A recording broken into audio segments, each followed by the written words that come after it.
Well, it does start at home, but now once a person gets old enough and gets out, parents can't control what they do. But I think a lot of it starts when these kids are young.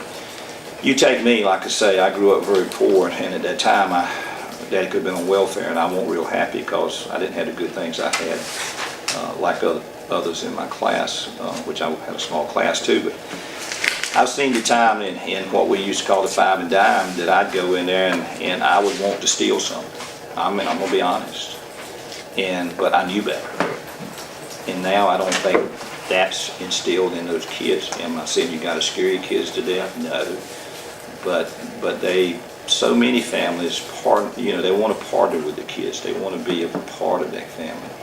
So that they don't instill that discipline there. So when they get out of the house, they feel like they can do the same thing in society. And you got a lot of people that don't even value their own life. Now, I've talked to a lot of people, because I talk to a lot of young people, and I talk to people that talking about going into gangs, and I said, do you realize, hey, you could get killed easy, a whole lot easier than in gangs than you could just out here having fun? So what? How do you deal with that mentality? That's what I don't understand.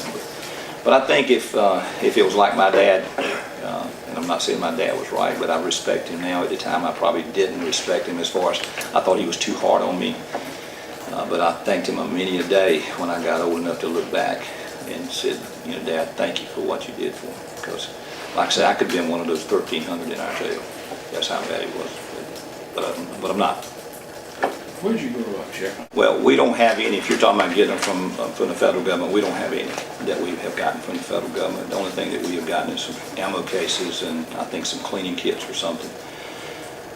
But on the other hand, you have to be prepared. You have to stay a step ahead. Just like your SWAT team, you hope you never have to use it.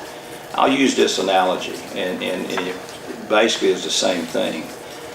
Sometimes I complain about fire trucks, too many fire trucks going to a house, but then when it's my house, I want as many trucks there as that you can get. And you never know when that fire truck's going to break down, so that second one's coming in to give you backup. So we have to be prepared. We don't know sometimes what we have when we go to a scene. And when you have well-trained people that's what they do, and like my special response team, I think they finished 7th in the world one time and won state championship a couple times during their training.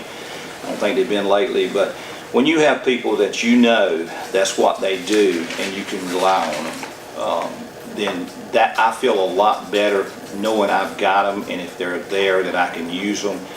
And I think sometimes that stuffs out a lot of stuff that could actually explode in your face if you didn't have them, so to speak.